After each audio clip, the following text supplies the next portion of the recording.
episode kali ini kita akan melihat bagaimana fakta Syiah di Indonesia. Berbagai penolakan dan juga penentangan dari beberapa pihak yang berseberangan dengan Syiah juga sempat mengeluarkan statementnya. Namun sebenarnya bagaimana fakta sesungguhnya Syiah di Indonesia yang selama bertahun-tahun lamanya juga kerap memperingati salah satunya peringatan Asyura di tanggal 10 Muharram. Kita akan lihat, masuk ke dalam dan mencoba mencari tahu bagaimana aktivitas yang dilakukan dan apa sebenarnya pesan yang ingin disampaikan.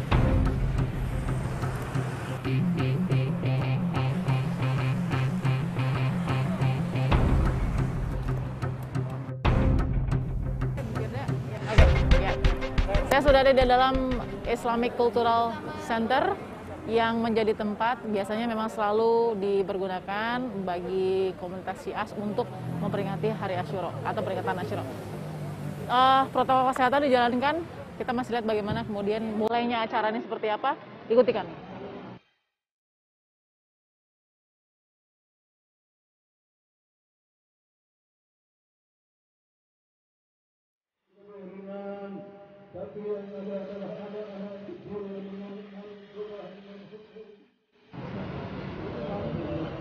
Di tempat ikhwan dan akhwat atau perempuan dan laki-laki dipisah, kita lewat belakang untuk menuju ke tempat perempuan.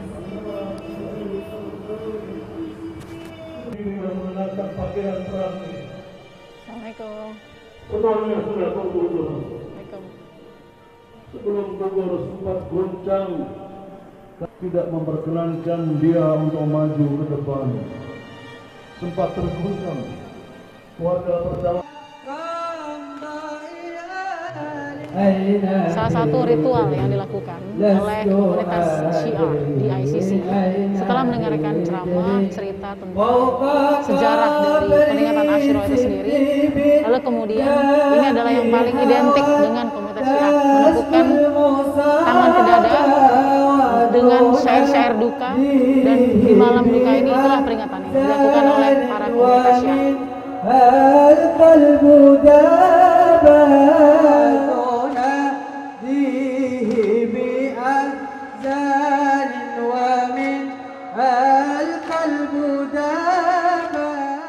Oke, acara dari peringatan malam duka Asyura dari komunitas Syiah sudah selesai. Saya ingin tanya kepada mungkin seorang pengikut Syiah atau jamaah dari ICC sendiri, seperti apa kemudian cerita di balik fakta Syiah yang mereka imani atau yakini.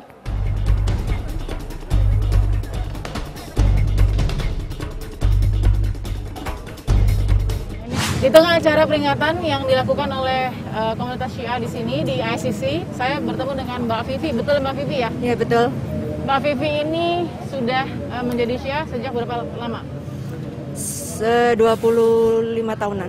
Ini adalah sebuah ajakan dari orang lain atau memang mencari sendiri? Sebenarnya bukan mencari sendiri juga ya, karena di lingkungan besar pun itu tanda-tandanya sebenarnya banyak kalau kita mau saja merasa gitu. Sebagian keluarga juga dahulu ada, maksudnya yang Syiah gitu. Jadi kita waktu lagi belia ya bertanya-tanya apa itu gitu. Yang paling menjadi kesulitan menjadi komunitas Syiah yang saya bisa bilang di Indonesia minoritas. Yes. Apa? Sebenarnya kita susah berekspresi aja ya, seperti saudara Sunni kita. Padahal kalau saja kita mau mengedepankan persamaan, lebih banyak persamaannya daripada perbedaannya. Tapi di luaran sana lebih banyak yang mengungkit perbedaan kita dibanding persamaannya gitu. Saya percaya 25 tahun bukan waktu yang sebentar untuk mengimani sesuatu. Iya, betul. Tapi banyak sekali Mbak Vivi, sebagai orang Jakarta nih ya, Mbak Vivi ya, banyak sekali yang selalu membanding-bandingkan ajaran Syiah yang dianggap satu, sesat. Dua, menyimpang. Bagiku orang-orang yang berbicara seperti itu mereka yang tidak mau mengenal kita. Karena kalau saja mereka mau mencari tahu, maka mereka akan terbuka ternyata di dalamnya seperti itu. Ada kekhawatiran tidak di dalam Mbak Vivi bahwa saya bisa saja nih, ibaratnya bahasa paling ekstrimnya adalah kemudian sangat melenceng jauh dari Islam? Kalau diri saya sendiri, saya tidak pernah khawatir. Selama mereka mau mengenal kita, mereka akan tahu sebenarnya tidak ada sama sekali yang menyinggung perasaan mereka. Oke. Dengan apa-apa yang mereka takutkan itu sebenarnya tidak ada. Saya boleh tahu Mbak Vivi akhirnya belajar menjadi Syiah dengan siapa? Sebenarnya dari kita saudara-saudara aja, saudara sepupuku ya, aku dari saudara sepupuku. Oke. Ya di situ kita sering tukar pikiran, gitu. Sebenarnya tidak ada yang saling mengajak, makanya dibilang Syiah itu mengajak. Syiah itu selalu membeberkan kebenaran yang mereka takutin gitu loh. Makanya andai saja mereka mau tahu, kita tuh bisa banget hidup berdampingan. Karena tidak ada yang melenceng, yang mereka takutkan, yang mereka sering bilang kita sesat karena kita begini. Kalau saja mereka tahu, kita itu tidak begitu yang kalian bilang gitu. Seperti menghina sahabat. Kita dibilang menghina sahabat. Sedangkan pemimpin tinggi kita, itu rahbar, itu mengharamkan kita melaknat sahabat. Pokoknya kita tuh nggak pernah merasa diri kita lebih baik. Cuman kita itu bisa berdampingan karena kita itu sebenarnya sama gitu loh. Kalau sama kenapa harus menjadi Syiah? Karena bukan akidahnya ya, maksudnya kalau kita itu ada imamah. Setelah Rasulullah itu ada imamah. Kalau mereka ada sahabat. Kalau soal kayak sholat begitu itu sebenarnya sama. Sholatnya, ngajinya, semuanya itu sama. Hal apa yang paling sensitif yang digarisbawahi oleh mereka yang bukan Syiah menjadi kesesatan dan penyimpangan Syiah? Seperti acara ini, dibilang acara ini sesat. Kalau saja, maaf, kalau semua mau saja duduk bersama kita, kalian bisa lihat sendiri. Ini adalah peristiwa, peringatan ini adalah peringatan yang kita sudah tunggu-tunggu setiap tahun. Untuk apa? Karena untuk merecharge diri kita, menjadi gelora melawan kezaliman, gelora melawan kemunafikan. Yang itu sudah dicontohkan oleh imam kita, Imam Husain, ketika terbunuh. Dia membawa seluruh anggota keluarganya. Karena apa? Ingin membuktikan kepada dunia sampai yaumil akhir kiamat bahwa ini bukan sekedar peperangan. Kenapa saya bisa merasakan Mbak Vivi cukup emosional menjelaskan ini? Karena saya tuh pingin semua orang itu tahu gitu loh. Kita ini sebenarnya nggak sesat. Ayo kalian duduk bersama kita di sini. Kita itu tidak melakukan hal-hal yang kalian anggap sesat. Yang mana yang dibilang sesat? Bukannya ada, katanya malah dia bilang ini ada melaknat sahabat. Sedikit pun tidak ada. Oke. Bahwa di dalam Islam tidak boleh segala sesuatu itu berlebihan, misalnya marah berlebihan, berduka berlebihan. Sebenarnya Rasulullah sendiri sudah mencontohkan kepada kita. Ketika Imam Husain lahir, dia sudah ketika dia sedang dalam keadaan bahagia, ketika Jibril datang, saat itu juga dia langsung meneteskan air mata. Dan setiap datang bulan Muharram, tidak pernah lagi terlihat senyum di wajah Rasulullah. Dia selalu menangis. Dan tangisan itu bukan menjadi kita lemah. Mungkin tangisan orang-orang cengeng menjadikan kita lemah.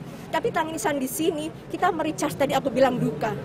Sedangkan di luar sana, orang-orang juga melakukan haul. Haul itu kan seperti memperingati kakek-kakek mereka, haul. Kita ini sama. Oke.